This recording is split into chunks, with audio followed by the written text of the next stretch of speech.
Hey, welcome back to our WNBA Fantasy Add, Drop, Start, Sit All-Star Week Fiasco Part 2. But before we start, don't forget to subscribe where you can check out any of our previous videos. In Part 2, we're taking a look at 3 matchups, both of the July 14th games, the Indiana Fever at the Connecticut Sun, and the Washington Mystics at the LA Sparks. And then we'll take a look at the 5 o'clock game for July 15th, the Vegas Aces at the Dallas Wings. For the Wings at the Aces, I have a big buy for Lee Yeru, the center for the Wings, still available in 89% of leagues. Wake up is all I can say, as Yeru has taken over the post for Dallas since being traded from Seattle. And to be more accurate, Yeru is a lot more than just a post player. 20% of her points come from 3 and another 14% come from mid-range. She's also putting up a career best 7 rebounds per game, and I'm talking career best like more than double. We will talk about a couple other Dallas hosts, and neither one of them has the rest of season potential as Yeru, but one of them is owned in nearly 5 times as many leagues. Pick up Yeru and help fix those numbers. I also have a buy for Louisa Geisel-Suter. That is, if you're looking for a plug move to get 15 to 17 points. Geisel-Suter will be involved one way or another, just enough to get you mid to high teens numbers. It's a high floor, low ceiling sort of stream. If you take a look at her games this year, Geisel-Suter offers extreme consistency. Her last 4 games, 17 fantasy points, 15, 12, and 17. And you can see she was really getting on a roll prior to heading to Eurobasket to play for Germany. And that was also prior to the Yeru trade. Nevertheless, you can see Geisel-Suter can score. And yes, she does have good 3-point shooting numbers as well. She can get rebounds, will get an assist every now and again, but also is a threat as either a steal or block stock stat getter. And I also really like that Geisel-Suter gets minutes. Now, you'll see they've been cut the last couple of games, but she's still been able to produce, and I like her today against the Aces, again, if you're looking for an easy plug-and-play streamer with a high floor. I also have a buy for the Wings' Isaiah James.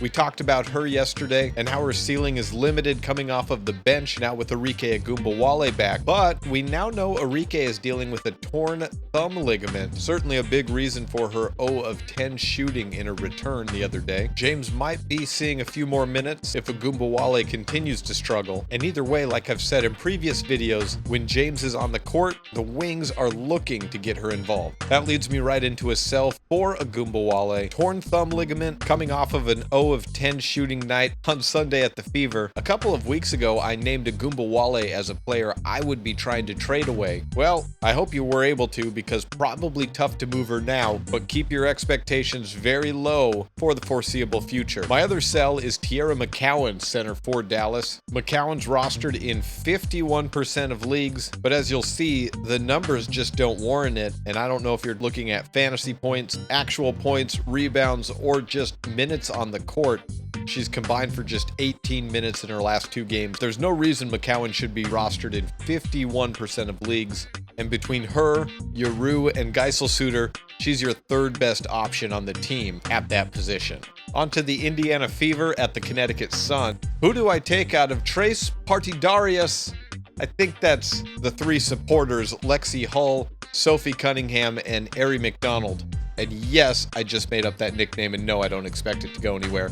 But who do I want out of these 3 supporters to the main cast of Aaliyah Boston, Kelsey Mitchell, and Caitlin Clark? We talked yesterday about McDonald's limitations with Clark back, and you can check that out here. The Sun give up a ton of 3-pointers, and I think Lexi Hall is a candidate to pick up a few of those today. But Cunningham is my pick out of those 3 if I'm streaming one of them, because coming off the bench, she'll have more offense being created for her.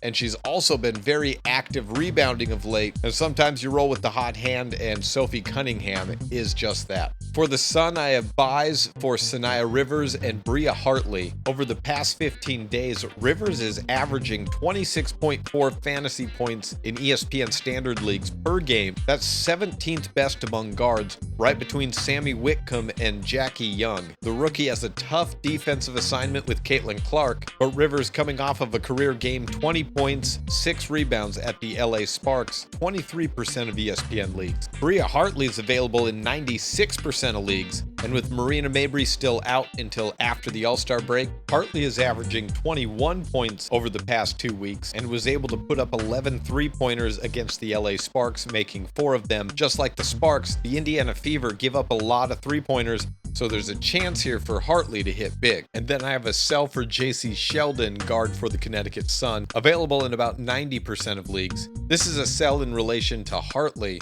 because they're available in about the same amount of leagues, and Sheldon's minutes have been trending downward lately, 18 and 12 in her past 2 games, and Hartley provides more options as a ball creator, so I think she outscores Sheldon in this matchup. Finally, we have the Washington Mystics at the LA Sparks, and a couple of sells for the Mystics, Aaliyah Edwards and Stephanie Dolson. Edwards is available in about 55% of leagues, and Dolson is available in about 61%. I don't like either of the Mystics streaming options. Neither of them has popped off lately, and I bring these two up as streaming options whose ownership levels far outweigh other players we've talked about with much higher ceiling. Just a reminder to continue to watch the games and keep up with the trends throughout the season, because how you draft is one thing, but the changes you make throughout the season are what win you a championship. And if you'd like to stay up on those trends, don't forget to subscribe and give us a like. Stay tuned for part 3. Thanks for watching, and have a great day.